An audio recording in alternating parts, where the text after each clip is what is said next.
warahmatullahi wabarakatuh. Nama saya Andreas Purwajika.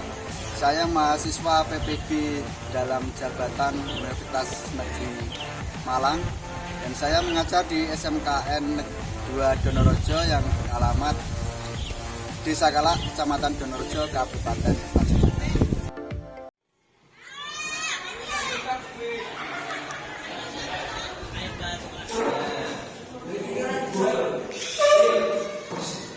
Assalamualaikum warahmatullahi wabarakatuh.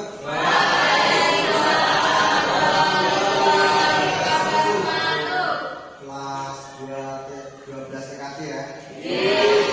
Pelajarannya hari ini adalah produk kreatif dan kemanusiaan.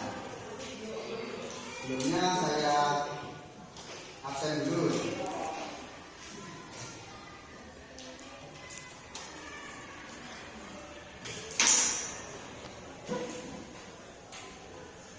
Baik, hari ini yang tidak masuk siapa ya?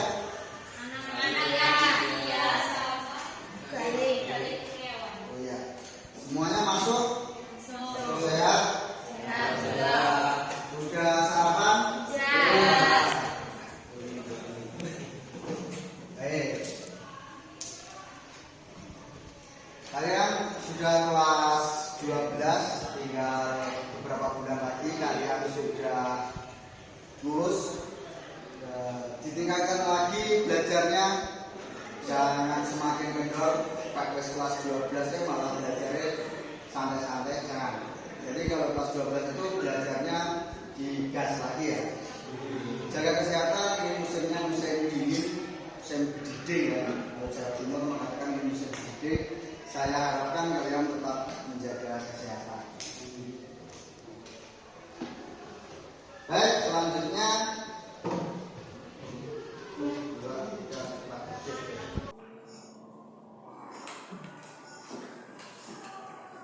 kemudian produksi massal. Produksi massal sendiri pengertiannya yang kedua dulu. Produksi adalah kegiatan menambah nilai guna suatu benda atau menciptakan benda baru sehingga lebih bermanfaat dalam memenuhi kebutuhan. Sedangkan massal berarti mengikut sertakan atau melibatkan banyak orang. Kalau massal itu pasti kan banyak.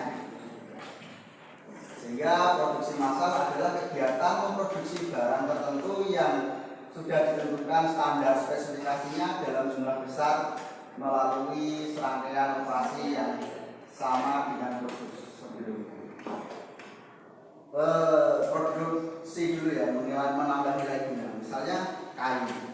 Kayu itu kan kalau tidak diproduksi ya tidak berguna kan. Gua kok benda dulu ya. Tidak berguna kalau kayu bom.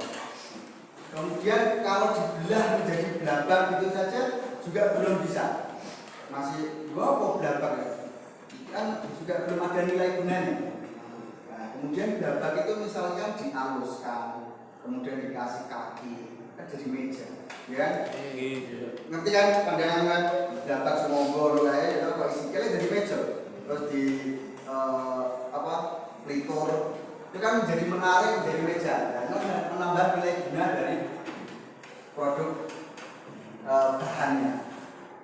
Nah, kemudian kalau itu diminati konsumen akan diproduksi secara banyak. Otomatis kalau produksi banyak membutuhkan alat yang banyak, membutuhkan banyak orang untuk melakukan produksi. Sampai di sini ada yang ditanyakan produksi massal? Belum? Nah, ini kita lanjutkan.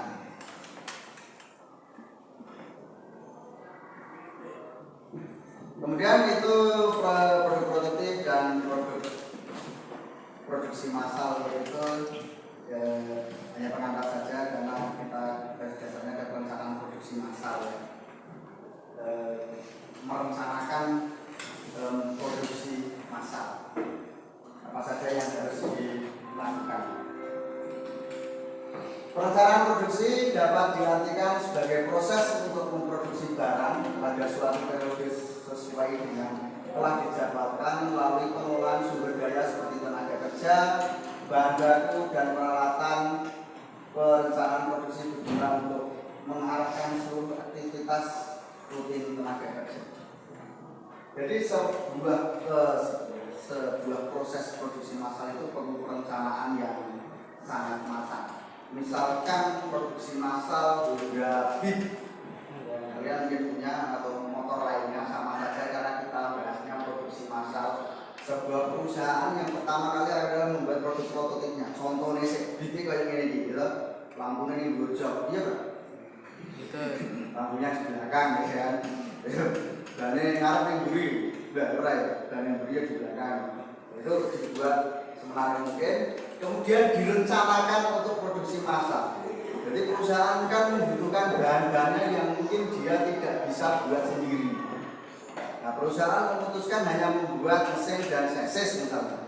Nah, knalpot mereka pesan dari luar, jok pesan dari luar, bodinya pesan dari luar. Nah, semuanya direncanakan agar nanti ketika proses produksi massal itu dapat dirakit menjadi sebuah kendaraan dengan kecepatan produksi itu tidak lama. Kalau di Cikarang itu satu kendaraan itu hanya berkisar 7 menit. Jadi menurut para sumber itu, tapi saya sendiri juga pernah lewat depan pabriknya ya di Cikarang itu. Memang sehari itu menghasilkan ribuan kendaraan. Saya ambil contoh saja misalnya kendaraan itu 7 menit sudah jadi satu kendaraan. Jadi misalnya kue beli baru dalam kurang siji itu ya mesinnya tapi tidak di produksi massal itu ada istilahnya QC, quality control, semuanya akan dicek. Walaupun diambil sampel saja. Jadi setelah jadi 1000 hanya diambil sampel saja satu untuk di quality control. Jadi kemungkinan ada cacat itu ada tapi kecil. Ini bukan ada quality controlnya.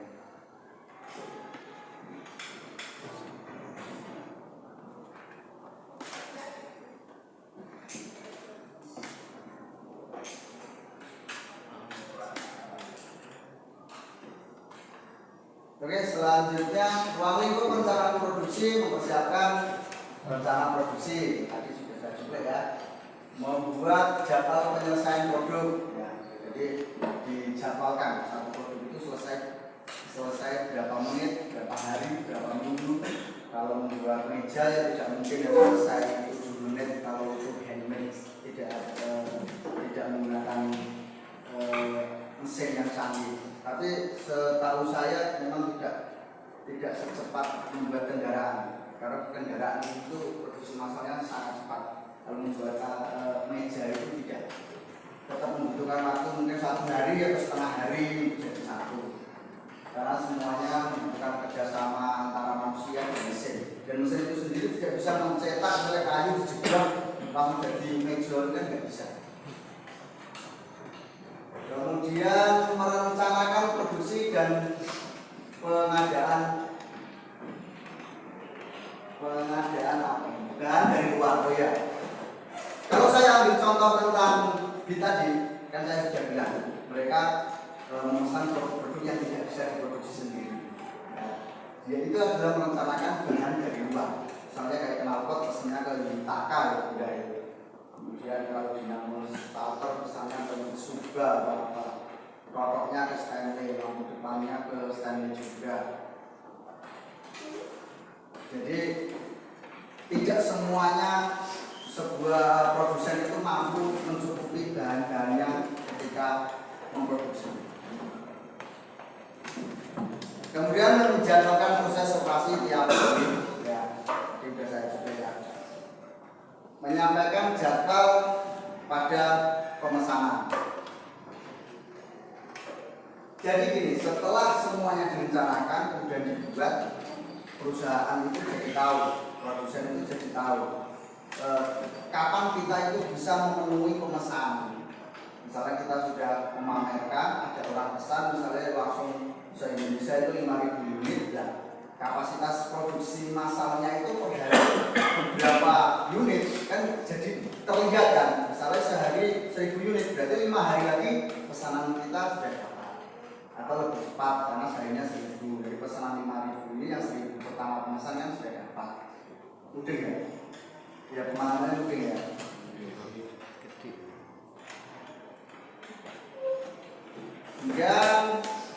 Tujuan perencanaan produksi yaitu meminimalkan perubahan nilai produksi, meminimalkan perubahan tenaga kerja, memaksimalkan perlengkapan dan inventaris pabrik. Perubahan nilai produksi yaitu ya tetap nilainya tidak bikin tetap kan kena jinggung pokoknya ya sesuai fungsinya. Kemudian minimalkan perubahan tenaga kerja, karena orang yang sudah bekerja di situ pasti dia akan profesional. Perusahaan minim untuk mengganti atau menambah. Biasanya hanya akan menggunakan itu orang-orang itu dan mesin-mesin itu dalam jangka waktu tertentu, mulai 2 sampai 4 tahun. Jadi tidak setiap hari itu dapat diganti orang lain, itu nggak bisa. Kemudian maksimalkan perlengkapan dan inventaris pabrik. Ya, jadi kalau ketika proses produksi ada yang kurang mesinnya dan sebagainya, mereka akan menambahkan atau memaksimalkan yang sudah ada. Kemudian meminimalkan biaya serta memaksimalkan keuntungan, meningkatkan mutu kualitas produk. Jadi begini, kalau meminimalkan biaya itu kan karena produksi massal itu membutuhkan hal-hal yang banyak, memesan dari luar banyak. Kalau beli banyak itu pasti kan lebih murah. Logikanya di ekonomi kan pasti lebih murah. Misalnya ngecer kalau oken itu kan pasti murah sih oken. Jadi meminimalkan biaya ketika membutuhkan alat untuk produksi, bahan untuk produksi.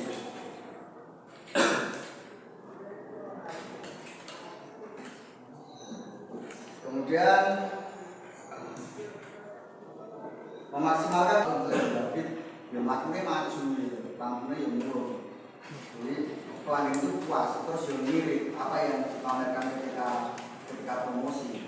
Misalnya ini compact dan kecil, terus ditujukan ke wanita atau pria. Kalau cara kan punya cileke, bidek, jadi pelanggan itu puas. Digas orang mundur. Kemudian seiringnya berjalannya waktu, kendaraan ini diinovasi. Sekarang sudah bentuknya ada dari beberapa kali. Kemudian yang berikutnya adalah fungsi dari perencanaan produksi. Menjamin rencana produksi dan pemasaran produk. Ya, kalau merencanakan harus detail ya. Jadi perencanaan produksinya harus berjalan sekian lama, bahan yang digunakan, kemudian pemasarannya produk siapa, kemudian mengukur kapasitas produksi yang konsisten terhadap rencana produksi. Ya, nanti sudah ada juga ya dalam 1 hari itu dapat memproduksi berapa. Kemudian alat untuk memonitor hasil produksi. Jumlah yang dihasilkan per hari itu dapat dimonitor.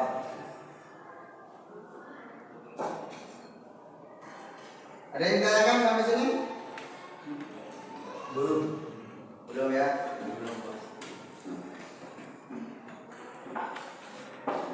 Tujuannya ada beberapa. Jelas ya?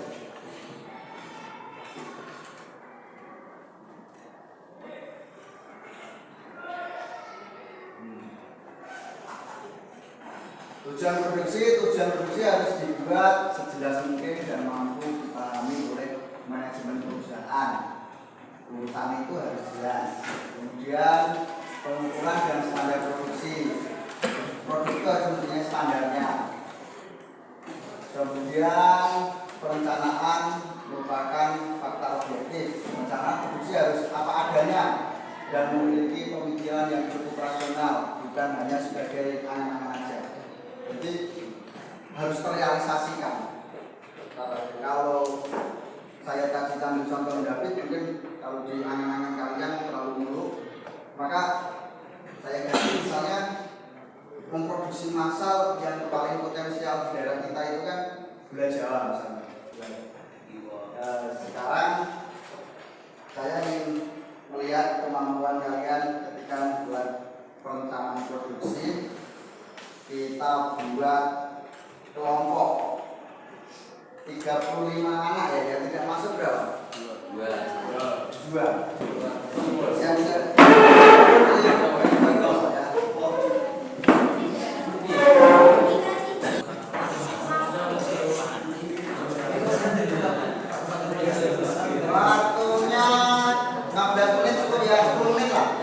15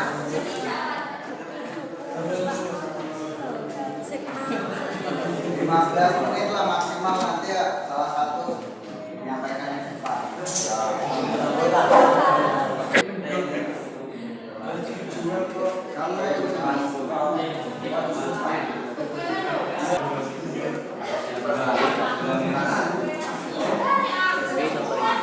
Ada yang sudah jadi? Ya, silakan ke depan untuk dipresentasikan hasil.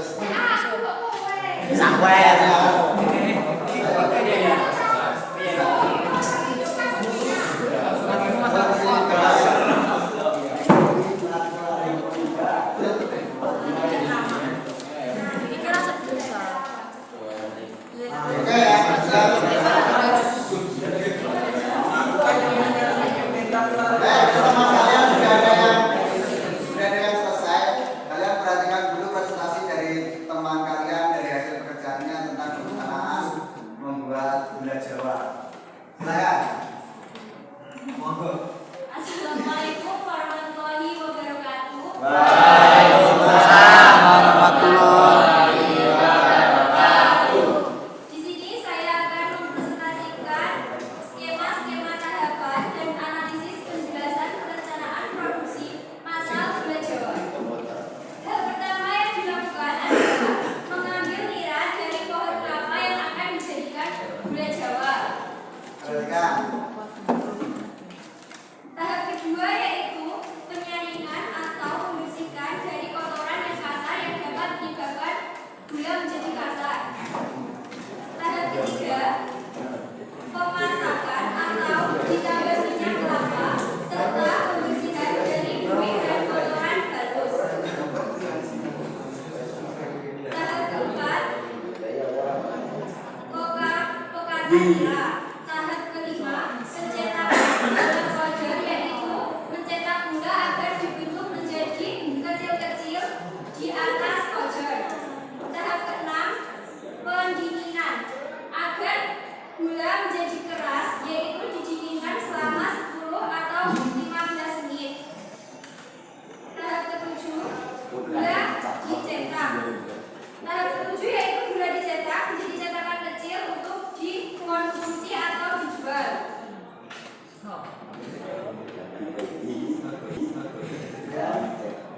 Didinginkan 10 menit tanpa aduk, serta adukan, pensterilan, pengadukan dipercepat dan menjadi gula semut 1/2. Terima kasih. Wassalamualaikum warahmatullahi wabarakatuh.